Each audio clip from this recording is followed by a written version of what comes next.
28 की उम्र और आज तक बेरोज़गार। दोस्तों, क्या कभी सोचा है कि हम ज़िंदगी में करेंगे तो करेंगे क्या? इतनी ज़्यादा उम्र हो चुकी है और हमें कुछ भी नहीं आता। इस उम्र में तो ऐसा लगता है कि हम कोई काम सीख भी सकते हैं या नहीं। 3-4 साल से सरकारी पेपरों की तैयारी कर रहे हैं। पता नहीं कितने पेपर दे चुके हैं, लेकिन आज तक किसी भी पेपर में सफल नहीं हुए। हमारे बाद हमारे ही दोस्त पेपर की तैयारी कर रहे थे, लेकिन वो 1 साल या 1.5 साल में पेपर की तैयारी करने के बाद सेलेक्ट हो गए। वो आज सरकारी एम्प्लॉय हैं, लेकिन हम आज भी किताबों से वही सर मार रहे हैं, वही दीवारों पे सर मार रहे हैं कि क्यों नहीं हो रही, क्या कमी थी हम में। स्कूल टाइम में तो बहुत अच्छे थे, 6th से लेकर 12th तक तो बहुत अच्छी पढ़ाई करते थे। तब तो हर पड़ोसी यही कहता था कि नहीं, आपका बच्चा तो बहुत आगे तक जाएगा, आपको तो चिंता करने की ज़रूरत ही नहीं, आपके बच्चे की सरकारी नौकरी बहुत जल्दी मिल जाएगी, इतना अच्छा जो है पढ़ने में। लेकिन आज वही अच्छा बच्चा दर दर की ठोकरें खा रहा है। वही बच्चा सोचता है कि काश 5-10 हज़ार की नौकरी ही मिल जाए। अपने सपनों की रेस में ऐसे भागें कि खुद को ही भूल गए हम क्या थे। वो 11वीं और 12वीं में पढ़ता हुआ लड़का, हर दिन खुश रहने वाला लड़का, आज ये सोचता है कि काश 7 या 8 हज़ार की नौकरी ही मिल जाए, कम से कम बेरोज़गारी तो दूर हो। लेकिन क्या करें, अब इतने पढ़ चुके हैं कि वो नौकरी भी नहीं मिल रही। घर वालों से भी कैसे कहें कि काश चपड़ासी ही लग जाएं। घर वालों से अगर ये बात बता दें, पापा से अगर ये कहें कि मैंने चपड़ासी, पापा मुझे कहीं चपड़ासी ही लगा दो, तो पापा भी यह कहकर मूड ऑफ कर लेंगे कि इस बात के लिए पढ़ाया था तुम्हें, इसलिए तुमने इतने बड़े बड़े सपने दिखाए थे, कहाँ गया वो SDM DC IAS IPS, आज चपड़ासी बनने को ही तैयार है। अब तो इतनी उम्र हो चुकी है कि कोई काम भी नहीं सीख सकते। अगर घर वालों से कहे कि हमें कोई काम सीखना है, तो घर वाले ये सोचकर दुखी हो जाएंगे कि इतने साल पहले कहा था कि कोई काम सीख ले, तब नहीं सीखा, अभी इस उम्र में सीखने वाला है। बस धीरे धीरे समय बीतता जाएगा। 1-2 साल बाद घर वालों को भी ये उम्मीद हो जाएगी कि हमने भी अपने बच्चे की शादी करनी है।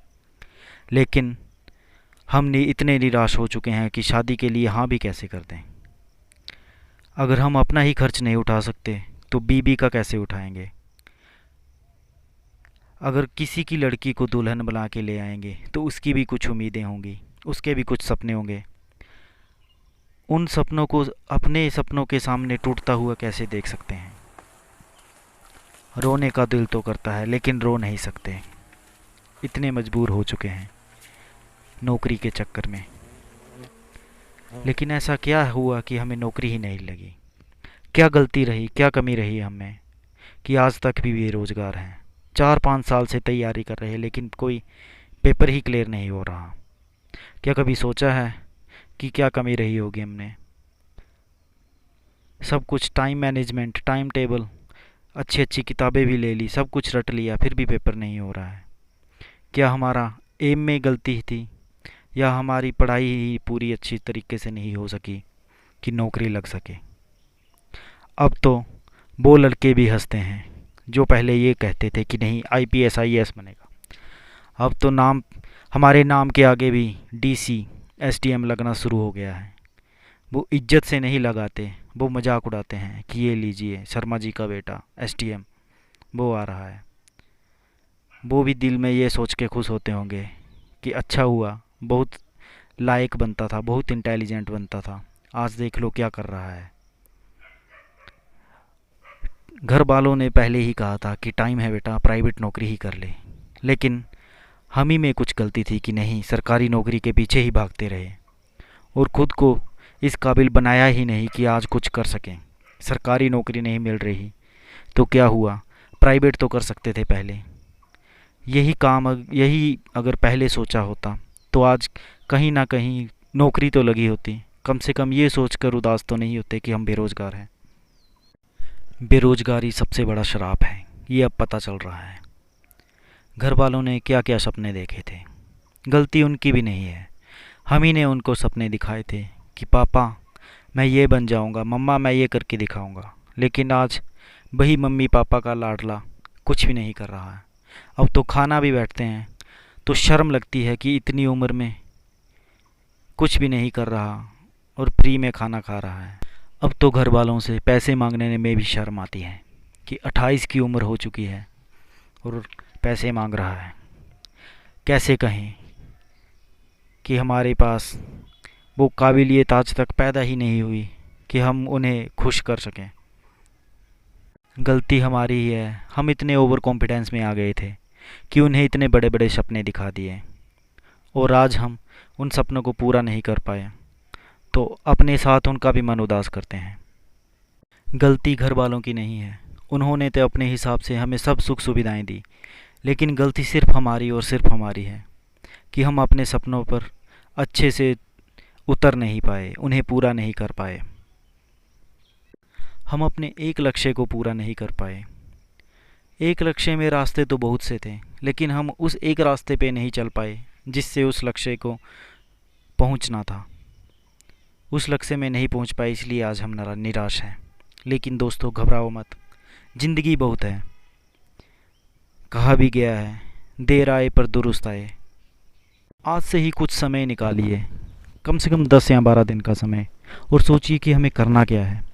इतनी उम्र हो चुकी है, इतना टाइम वेस्ट कर दिया है।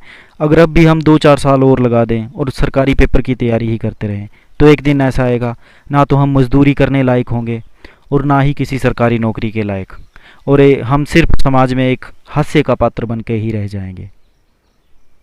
तो आज ही सोच लो कि हमें करना क्या है और उसी एक लक्ष्य के पीछे बस लग जाओ। और यदि कोई पार्ट टाइम जॉब मिल रहा है, कोई छोटी मोटी नौकरी ही मिल रही है आमने सामने, जो मर्जी हो चाहे, बस उसे कर लो, क्योंकि कुछ ना करने से कुछ किया बेहतर। यदि 4-5 हज़ार भी कमाओगे तब भी कम से कम मन तो खुश होगा कि हम कुछ ना कुछ कमा रहे हैं, हम घर वालों से नहीं मांग रहे हैं। और निराश मत होइए, इतना टाइम पढ़ने के बाद आपके पास इतना तो नॉलेज आ ही गया है कि कुछ ना कुछ तो ज़िंदगी में कर ही लेंगे। हमारी सबसे बड़ी गलती ये थी कि हम सिर्फ नौकरी के पीछे ही पढ़ रहे थे। हमने कभी पढ़ने के लिए पढ़ा ही नहीं कि हमें कैसे पढ़ना है, क्या पढ़ना है। हम सिर्फ नौकरी के पीछे ही भाग रहे, तो इसलिए भाग रहे हैं। किताबी कीड़े बनकर ही रह गए थे, लेकिन बहुत हो गया। अब इतना टाइम भी नहीं है और उम्र भी बहुत ज़्यादा हो गई है।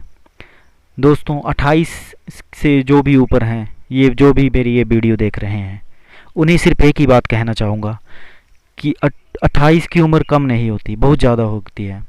अपने पापा से, मम्मी पापा से पूछ के देखना कि 28 की उम्र में वो क्या क्या कर चुके थे। शायद 28 की उम्र में आप पैदा भी हो चुके होंगे अपने पापा के 28 की उम्र में। और ज़िंदगी में सब कुछ नौकरी ही नहीं होती, सरकारी नौकरी ही नहीं होती। अपना एम सेट कीजिए और निरंतर अभ्यास करते रहिए। उस एम को डेली प्रैक्टिस कीजिए कि हमें किस प्रकार उस एम तक पहुंचना है, और साथ में कोई ना कोई प्राइवेट जॉब भी कीजिए ताकि उदासी ना हो।